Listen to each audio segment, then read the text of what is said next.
Genesis 21 verse 1. Kuna na sa amen? Amen. Amen. Panamanindo. Dali, pagkapula ka sa Genesis. Ang poko panamanindo. Genesis chapter 21.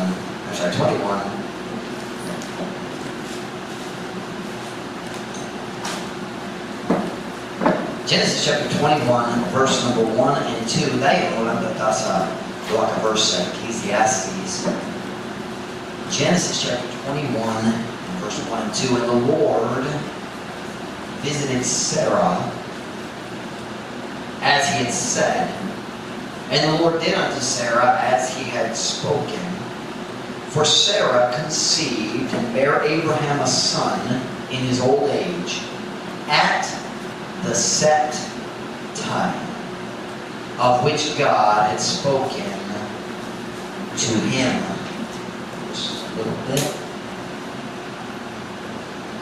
Saya kung Ginoo miduaw ni Sarah, kung matawag na sa duaw ni Sita. Kung ang Ginoo miduaw ni Sarah, sumala sa iyang giingon. Kung ang Ginoo mihimo nato ni Sarah, sumala sa iyang gisulti. Kay si Sarah misangkon. O mihimukso o sa lalaki na kang Abraham. Diha sa iyang pagkatigulang sa gitakang panahon nga gisulti sa Diyos ngadto kaniya. Naturally, in Ecclesiastes chapter number 3.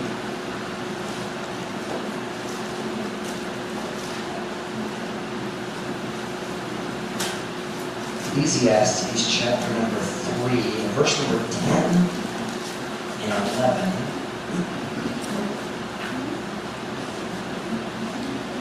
Ecclesiastes chapter number 3, and verse number 10 and 11. Kung nasa amen? I have seen the travail which God hath given to the sons of men to be exercised in it. He hath made everything beautiful in his time. Also, he hath set the world in their heart, so that no man can find out the work that God maketh from the beginning to the end. Kasi ako nakikita sa kasakit nga sa Diyos kihatag nato sa mga anak sa mga tao aron masinati diha niini. Siya mihimo sa mata butang ng tao. Diha sa iyang panahon. Usap siya ni pahimutang sa kalibutan diha sa ilang kasing-kasing. Mato nga walay tao nga makahimo sa pagkapot sa buha nga sa Diyos kinahimo gikan sa sinugdan ngadto sa katapusan. Do you ever find yourself asking, unsay gihimo sa Diyos? Ako nakasabot sa iyong plano, ako nakasabot sa iyong nilihokan. You know, God just said to us here, Daniel, pagsulay, dali ka makasabot. Kung ang Diyos dali mong butya ka nato, sa iyong plano, dali ka makabama. Dali ka makabama. So my message this morning comes from verse 2 in Genesis 21. I added one word just to make it clearer for a title. Saya panggod, diha sa gitakdang panahon. Diha sa gitakdang panahon. Magkapunatan, yung mga lingkod sa pasensay. Father, would you please bless the message today? Would you open our hearts? Would you stir us, God? Would you help us make good decisions? Would you help us to avoid bad decisions because of this message today? Lord, would you guide me as I preach? Would you help me, God? We need you, Lord. We love you. Help us, we pray. In Jesus' name, amen. Pwede po maglingkod. Kahapon, nagbasa ko sa Genesis 21 sa Messiah. Sama sa aking isulti ganiya na nalingaw ko basa sa Messiah kay mamatiktan ako ang mga detalye nga wak yun na kita na ko sa niagi diya sa pagbasa ng English. Sa diyang niabot ko diya sa verse number 2. Naitulog ka pulong nga naglugso ikan sa pahinaw, nagsagpak yun na ako sa nawong. Just kalikwa po na-expect. Sa gitakdang panahon. Meaning, sa panahon nga gitakda, nga gipahimutandaan, nga gipilit sa Diyos daan, sa panahon nga gitakda, daan sa Diyos. Kanusa, ang Diyos ni Hatan, ni Abraham, o ni Sarah, ni anang lalaking anak nga ilang pangandoy sa hilabihan kadaghang tuig sa gitakdang panahon. Dili sa panahon nga gidahon nila, dili sa panahon nga sila nagpili, diya sa panahon na gitakda niya. Naay panahon nga gitakda sa Diyos daan, diin siya mismo mutuma sa ilang pilika, gitinguha nga pangandoy sa kinabuhi, nga ang Diyos mahatag nilaw anak na lalaki. Siya nagpili sa panahon. Kung sila wala'y mahimo na makatadali niya na.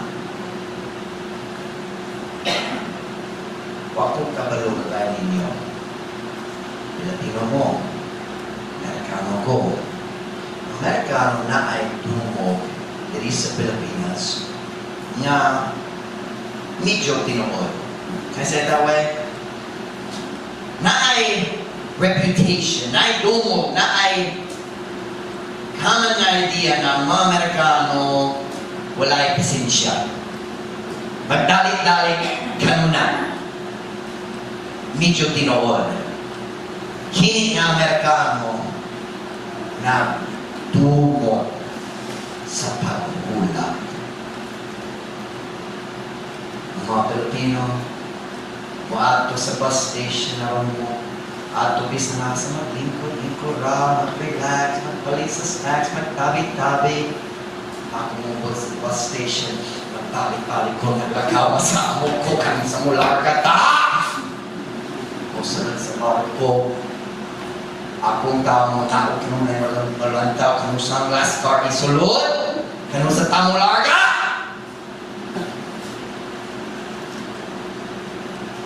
I hate waiting. I hate the fact that I don't get to choose the time that things happen. Ako, di makatanda kanusa ang Diyos at bless sa ating church, magtubo sa ating church. Siya man ang mukataw. Naay itaktang panahon alam sa tanan sa atong gibasa diha sa Ecclesiastes, He hath made all things beautiful in His time. Or everything beautiful in His time. Siya maghimo sa matag butang nga matahom diha sa iyang gitakdang panahon. Diha sa story ni Abraham o Sarah, ang Diyos nagtakdaan na siya muhatag nila sa anak sa sakto sa tugmang panahon. Pero naay panahon na sila, si Abraham o si Sarah nagdali-dali. Nahurong na ang ilang pasensya diha sa paghula sa timing sa Ginoo. O nagsulay sila nga motabang sa Diyos. Diha sa iyang pagtuman sa iyang saan. Ang Diyos nagsabi, Abraham, dugay na, Milalad. Ang Diyos nagsabi niya, ako hatag nining ayuta nato sa iyong kaliwa. Do you know what that means? He's gonna have kids. Naay panahon padulong ang Diyos, muhatag kaniya sa anak, kahit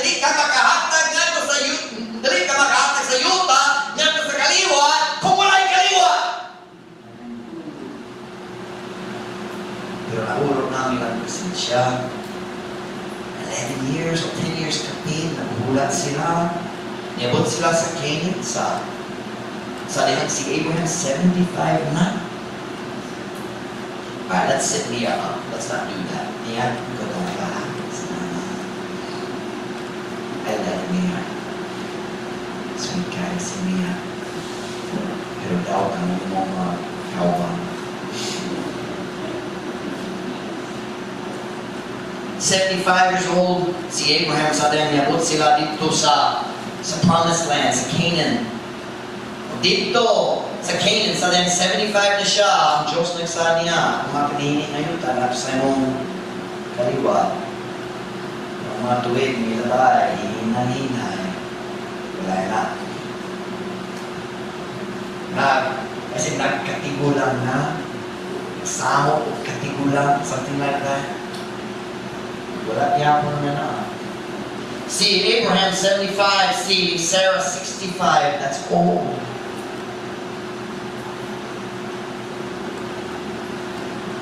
So nahuro ilang pasensya o sila na tanaw sa ilang kaulimong plano. Aron mo, abang sa Diyos. Si Sarah, usga na bisulti ni Abraham. She probably called him Abe. Hey, Abe.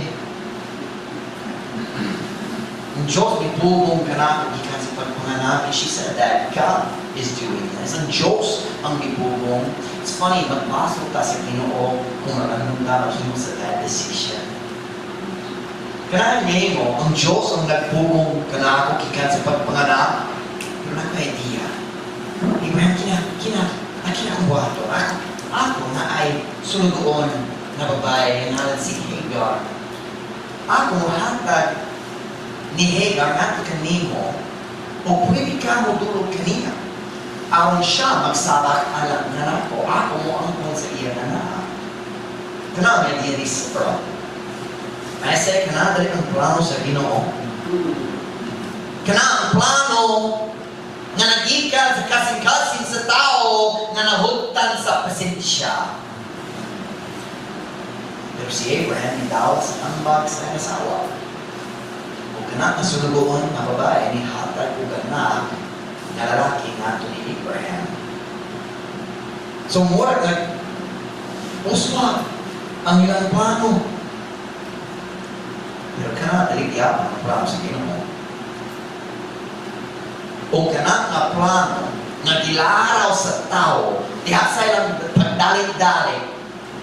Kana nga plano itungog sa tahang maot na situation. Si Sarah wala yun na ang ni Ishmael inungayan kaugalingon. Nasuko siya ni Hagar, na ipagbingkil, si Hagar naglayas, nagpipalik, daghang kagubod. Kaya naman, nagwa ka tao na nagsunod sa Ginoo na narugtan o pasensya. Nagdali-dali sila aron mo tapan sa Diyos sa pagtuman sa iyang plano. Nagsaad siya, pero nag-feel sila ng Diyos kinahaman sa ilang tabang. Kanaan tabo sa atin si Abraham, 86 years old, nataon na si Ishmael, so mura 85 na siya. 86 na taon na si Ishmael, yung anak ikan ni Hagar. Nagulat na siya 11 years. And I say, the longer I live in the Pitan, the more I dislike the story of Abraham. Kaya mas dugay siya nagulat kaya kanako. 25 years nila. Di ko ganun sa story ni Joseph. 13 years nagulat siya sa panalangin sa Ginoo. Di ko ganun sa story. I love David, I love Joseph, pero di ko ganun sa story kaya kahit si David Pitt, kasi 10, 15 years naglaya siya. 8 years na min rin, nahula ng Diyos magsulo. Cross ng church. Nag-history ko sa una, sa mong first service, 51 ang attendance. Karong punta niya, 50 sa Sunday school. Ano sa tamo to, bro? Ako ka sa tuwa. Kabuko sa tuwa. Sa gitakdang panahon. Ang Diyos nagtakda sa panahon o mga atong bahay maong pagbulat. Pero si Abraham o si Sarah nagdalit-dalit.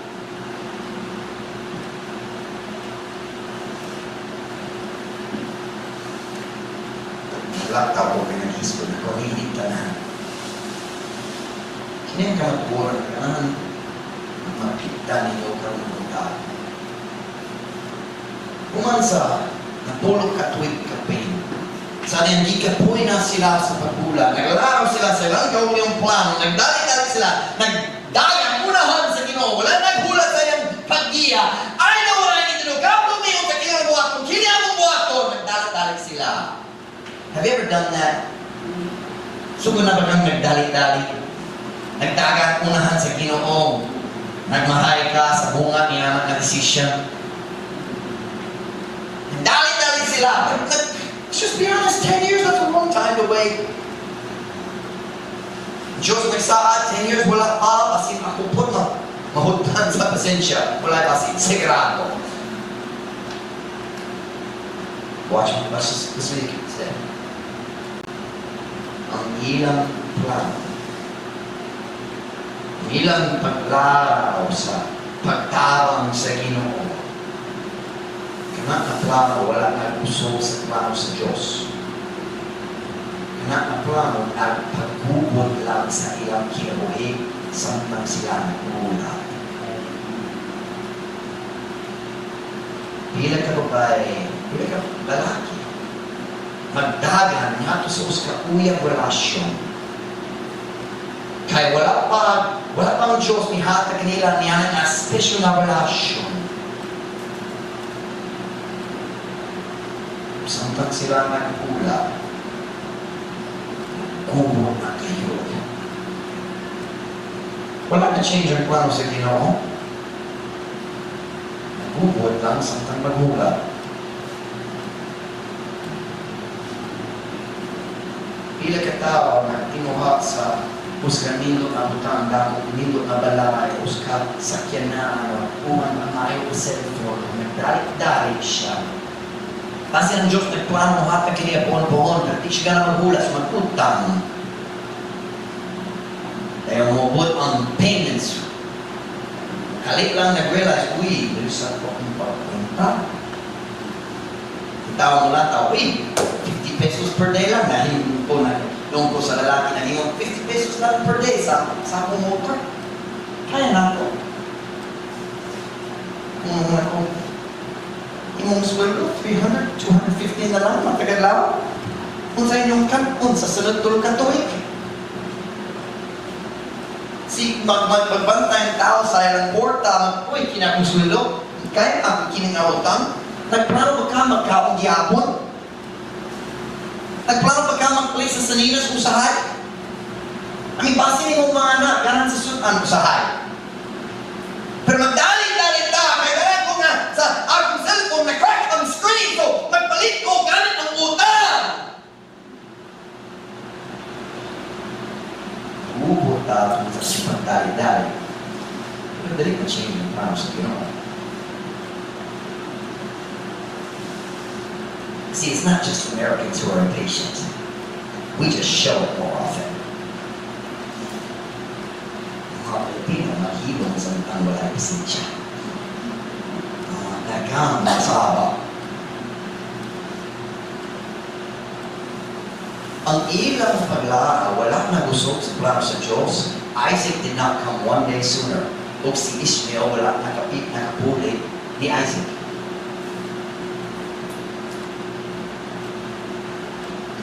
Human sa 11 years, human sa 10 years kaping, ikapuin na sila sa paghula. Nagsulay, kung tawang sa Diyos. Pero nakuha mo ka. Kanusa ba si Isaac niya mo? Sa itakang pangalan. Turn to Ecclesiastes chapter 3 again, verse number 11. Ecclesiastes 3, verse 11.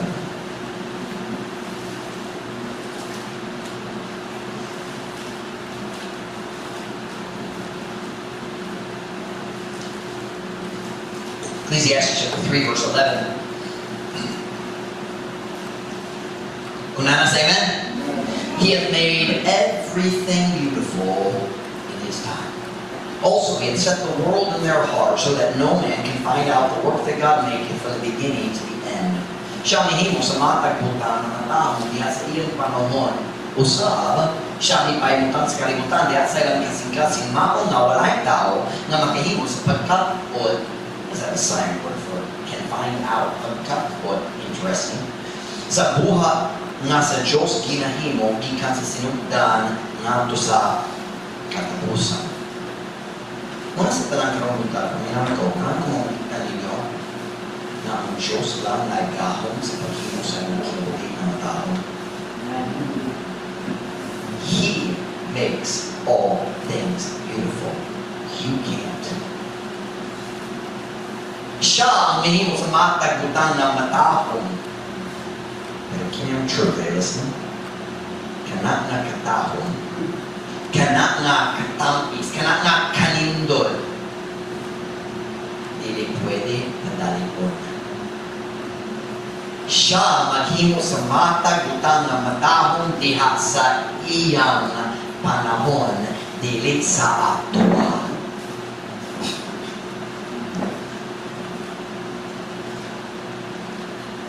Human sa 10 years, 11 years paghula. Silang duha nagsabot nga, magdali-dali! Pero ang ilang pagsabot, wala na lusog sa iyang gita ng panahon. Turn to Proverbs chapter 19. I'll show you some verses this morning. I'm just saying, when God sets the schedule, you can't change it. You can mess it up, but you can't change it. Proverbs chapter 19. And verse number 21. Proverbs chapter 19. I'm going to show you 2 or 3 verses here. I think 4. Proverbs chapter 19, verse 21. Kunanas, amen? There are many devices in a man's heart. Nevertheless, the counsel of the Lord, that shall stand. Let's see how they translate the word counsel. They translate it as tambag. The word counsel here is like in the Bible. When the Bible says, let's take counsel, it means maglaraw ka, magsabot ka, magplano ka, pagtingog. So the word counsel, tambag, is not the idea of ako mahatagin mo sa akong tambag. It's the idea of maghimo sa plano, maglaraw. Adunay daghang mga laraw, diya sa kasing-kasing sus katao, apan bisan pa, ang tambag, or we could say, laraw sa Ginoo, kana ang mubarog. Psalms chapter 33, verse 10. Psalms 33, verse 10.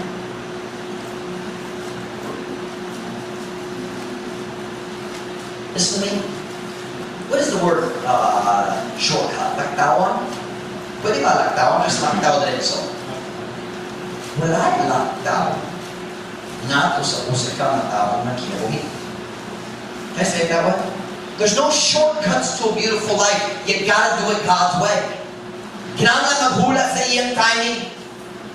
Kaya kung magdalit-dalit ka, kita magmahal. Psalm chapter 33, verse 10. The Lord bringeth the counsel of the heathen to naught. He maketh the devices of the people of none effect.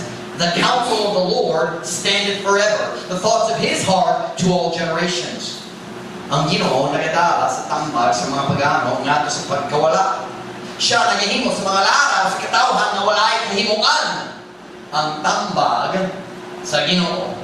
Ang laraw, ang plano, ang katuyuan sa Ginoo nagabaho sa kaangturan. Ang mga panghuno-huna sa iyang kasing-kasing ngadto sa tanang kaliwatan.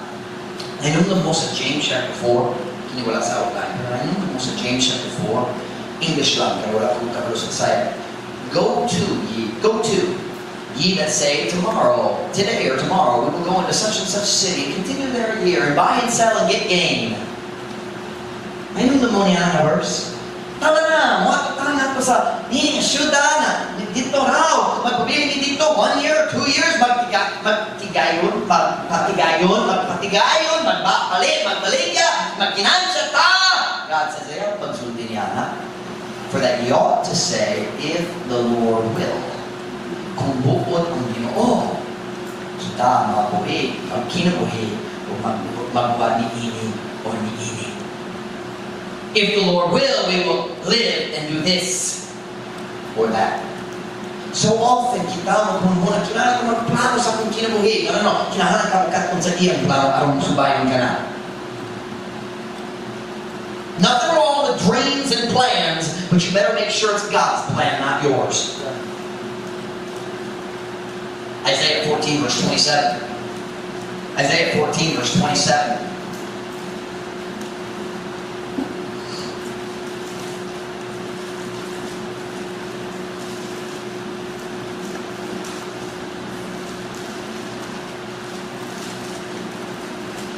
Isaiah 14, verse 27. Kunanas, amen? For the Lord of hosts hath purposed, and who shall disannul it? And his hand is stretched out, and who shall turn it back? Kaya Ginoo sa mga panon milaraw, o kinsa ang mupagkawalay dili niini, o ang iyang kamot gituyhod, o kinsa ang makapabalik niini. Hindi na siya mong pastor karong buntag. Pwede ka mo dali-dali kaysa ng kinuhin. Pero ang tanan mong paglaraw, tanan ninyong pagsabot, dili kayo mausog sa iyang itatang panahon. One of the greatest lessons you will ever learn is wait on God. Paghula sa timing sa Ginoo. Tiyasay mo mga relasyon, pangitaon ng bana or asawa. Tiyasay mo financial, pagpalit sa mga butang itinguat nimo. Tiyasay mo career, mga job opportunidad. Wait for God's timing. Dili ka makausog sa iyang itatang panahon, but listen very carefully. Makamansa kayod ka sa katamahon na nagahula kanino diha sa panahon na iyang itakda. Was that clear? You can mess up the beauty He wants you to have kung magdalit-dalit ka. O kana nga ito nakita niya sa story ni Abraham Sarah. Sa 86 na siya, nahutan na, siya, o nagdalit-dalit sila. 13 katuig ang milabay, human niya nga decision. Nataw na si Ishmael, ang anak ni Hagar, 13 katuig ang milabay, human niya ang decision. Watch, ang Diyos, may story ni Abraham, pag-usap. Go with me to Genesis chapter 17 and verse 1. We're skipping forward in the story. Genesis chapter 17. Actually, we're skipping backwards from our text verse earlier.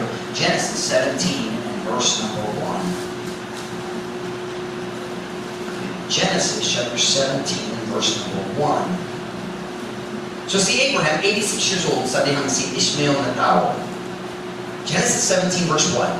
And when Abraham was 90 years old and 9, the Lord appeared to Abraham and said unto him, I am the Almighty God, walk before me and be thou perfect. Sabi nga kasi Abraham, kasyaman? That's hard. Kasyaman, o siyam ang panuwigon. Ang Ginoo, ipakita na ni Abraham, umingon na kaniya, ako ang labing gamahanan na Diyos. Paglakaw sa atubangan ko, ikaw magmahimpi. Jump down to verse 19. We're going to skip the conversation, go to verse 19.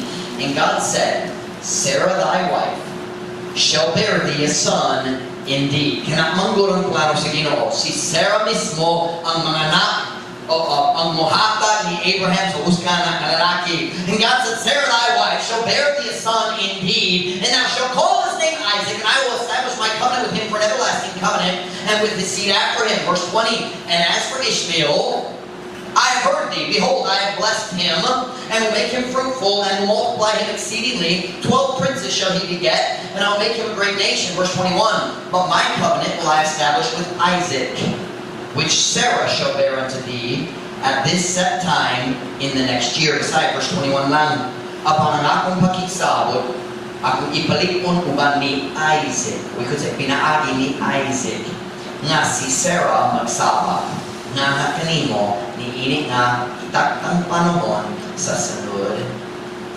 tuig. Now watch, kano sa first time Joseph nagsulti ni Abraham at mga kanimo sana sa din 75 years old na siya. And there may have even been a time before that, but that's the first time we know clearly. Pilaya ni karon 99. Diri sa Genesis 17, human sa 24 katuig, 24 katuig sa paghula. Ang Diyos misulti na kaniya, kanusa ba ang panahon na iyang itakda na. After 24 years, God said, okay, Abraham, ako misulti ni mo kanusa. Sunod tuwing ni iyang panahon, mga takin mo sana.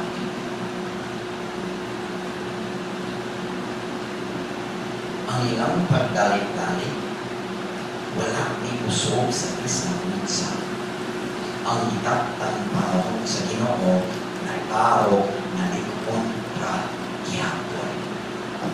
Kinsa mo kinahanglan, Jess? Claire? Claire?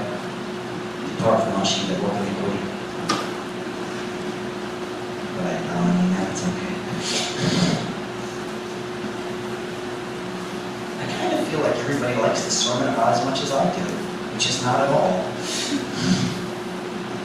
I told Mom Ruth last night, I'm preaching a sermon under protest. I don't appreciate it.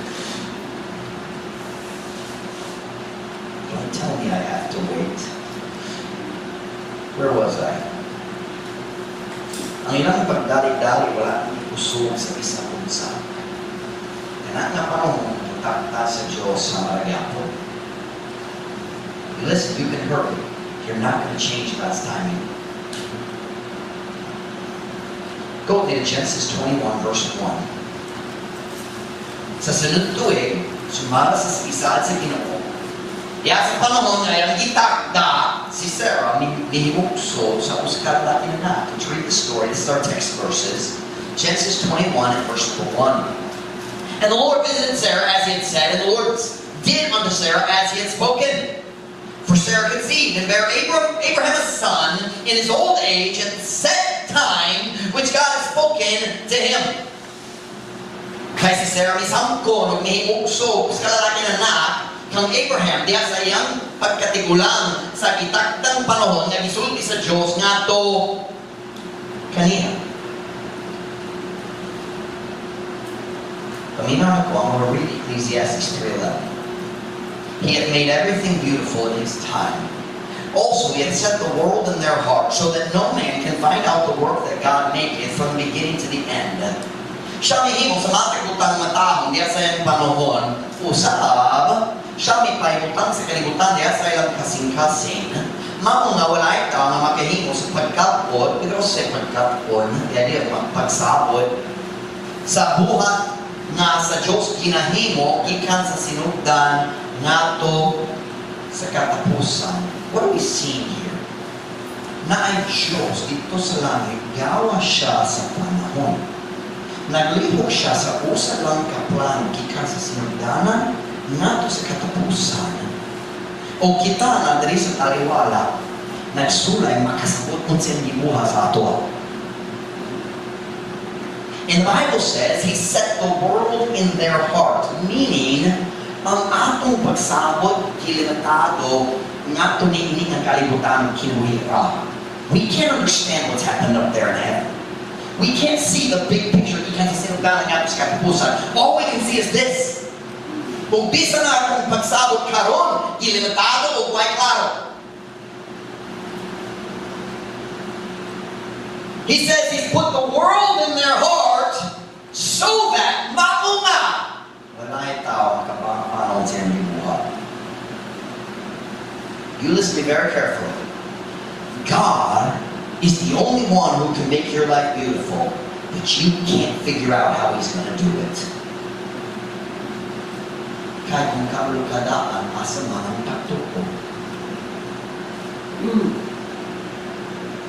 Kung ikaw mahinulo sa mataglakan, kaya sa dala na itakda sa Diyos lang sa iyong kinabuhi, asa man ang pagtuko.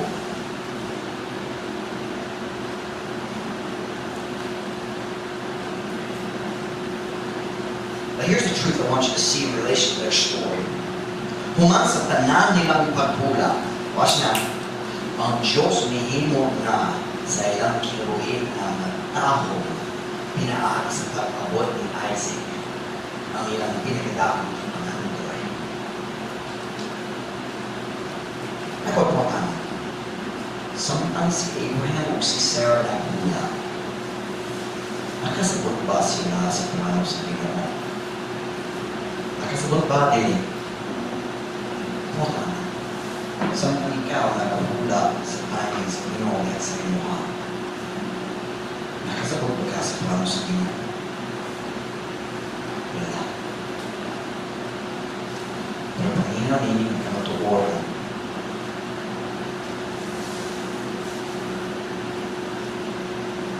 Bisan sila wala nakasabot sa plano sa Ginoo. Natahong gihapon ang panahon na kita sa Ginoo. Ang ilang kakulang sa pagsabot wala ni bugog sa paglibog sa Diyos. Siya naghimong gihapon sa ilang kahimtang na matahong diha sa iyang panahon. Pero wala ko nakasabot. Ang imong kakulang sa pagsabot, while abot ni ini, siyang maghimo sa iyong kahimtang na matahong. Kung dali ka mumansa niya na pinahagi sa pagdalit karon. Look at verse 6. Genesis 21 verse 6. Kini nakita na to ang pagkalipan, kasadya. And Sarah said, God had made me to laugh, so that all that hear it will laugh with me. O si Sarah miingon ng Diyos, mihimo kanako sa pagkatawa.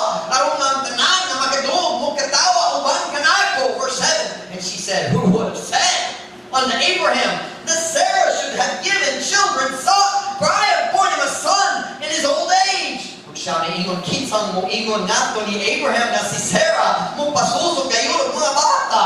Kaya ako may muksog kaniya o pusag ka lalaki na nakya sa iyang pagkatigulang. Verse 8. And the child grew, see Isaac, and the child grew and was weaned. And Abraham made a great feast the same day that Isaac was weaned. Kung bata may tubo o gilutas, o si Abraham minimo sa uskadahang pista sa sanungan naman si Isaac gilutas.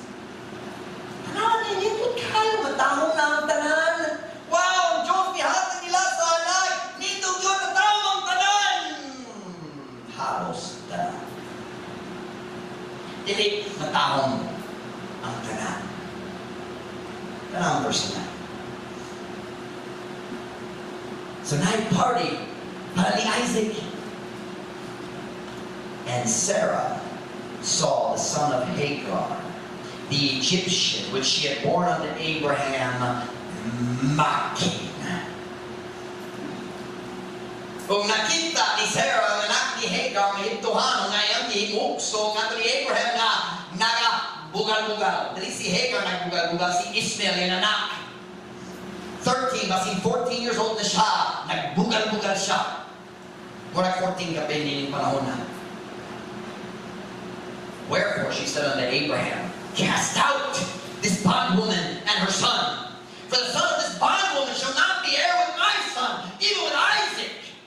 Busa siya, si Sarah, ningon nato ni Abraham, palayasa, kining babae ulipon, ug yang anak, kaya anak ni ining babae ulipon, dili mahimo nga mananunod uban sa agong lalaki na anak, bisan uban ni Isaac, kana nga anak nga si Ishmael, kana ang iyang kaugalingon idea. Si Sarah ang nagsuggest. Karon sa diyang nakita niya ang bunga sa iyang idea, dili siya ganahan. Look at verse 11. And the thing was very grievous in Abraham's sight because of his son. Si Ishmael anak ni Hapon ni Abraham, pero di anak ni Sarah. Si Sarah wagog pa ni Ishmael, pero Abraham naman. Kung ang butang nakapasubok kaayo diya sa pananaw ni Abraham tungod sa iyang dili kang Sarah, iyang lalaking anak. Do you know what we're seeing here? Do you know what we're seeing in this story? Ang bingkil, kabubot. Listen na. Ang katahong sa kitatang panahon sa Diyos na mansahan pinaagi sa resulta sa ilang panahon sa pagdalik-dalik. Hindi ka makapadalik sa panahon sa Ginoo, pero makamansa ka sa katahon kung kana na panahon umabot na. I just said my conclusion. Makamansa ka sa katahon na itatag sa Diyos, pinaagi sa iyong kawalan ng pagdalik-dalik. He had made everything beautiful in His time. Siya minimo sa matag butang na matawag diha sa iyang panahon. So, kasi may kung sa pang mensahe karon, simple kayo. Wait on the Lord and be of good courage. Wait on the Lord and He shall strengthen thy heart. Pero kasi may kapustang Diyos mo, mahatag ka na ako sa bara, mahatag ka na ako sa asawa. Wait on the Lord. Tapos may kalusa makapalit ko sa nito ng mga mutao, kinalang ko ni ini. Wait on the Lord. Wait, I say. Wait, I say. Wait, I say. On the Lord. Siya makina sa matagutang mga taon diha sa iyang panahon. Magsalit lang tayo.